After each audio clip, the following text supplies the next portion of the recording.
Hi everyone, and welcome to my reaction to the quarter-final draw for the FA Trophy. In this video, I'm going to be looking ahead to all the ties and give you my reasoning as to who I think will win the FA Trophy come May. So, we will go through the draw in chronological order, and the first tie out was my team, Gateshead, who are up against the lowest ranked side left in the competition, Farsley Celtic. Now, a quick check of social media after the draw was made, and do feel as though our fans are maybe being a little bit overconfident. I mean, I get why they're happy about it. I mean, if we were to have handpicked any tie, this would have been the one, but can't be naive going into it. I mean, Farsley, they've done remarkably well just to get to this stage. It's a massive occasion for them as well. Imagine, given the circumstances, they'll bring a fairly healthy following up to the international stadium with them. So it's a banana skin for sure.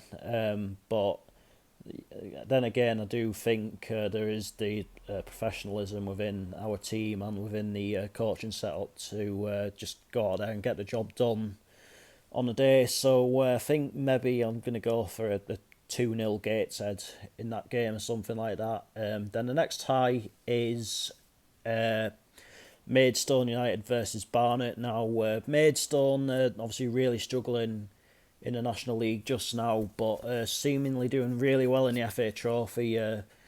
Went to Eastleigh at the weekend, beat them 4-0, put Notts County out the round before that. So the momentum's with them in this competition. I think with them, there's maybe a bit of a lot of people maybe resigned to the fact that they are going to be relegated. I mean, I'd be personally be very surprised if they got out of it from this position, but they'll see it. This is an opportunity to salvage something from the season. Then of course you got Barnet, the bookies' favourites to win this competition. Obviously doing very well in the league just now, and yeah, they've obviously got a very good team together. Personally, I like the way they play. I like the way they just don't sort of get in the ref's face or anything like that. Just get on with it. So I think this time I'm gonna have to go with Barnet to edge it, maybe 2-1 or something like that.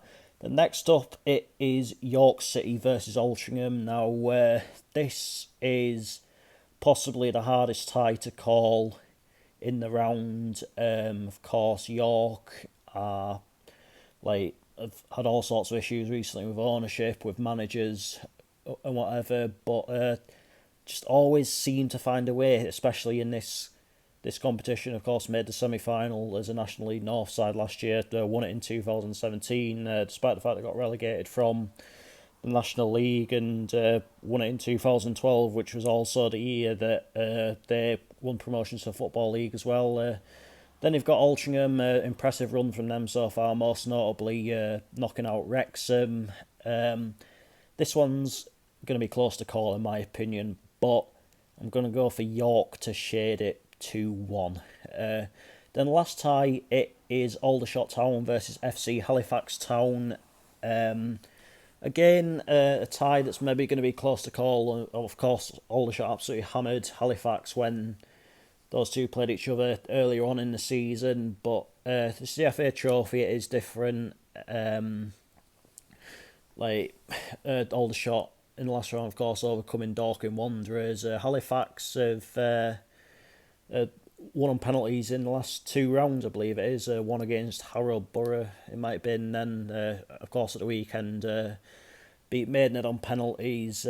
But despite the fact they're too inconsistent for their own good at times, I do fancy Aldershot to get the job done in this one. So maybe a 1 or 2-0 to Aldershot.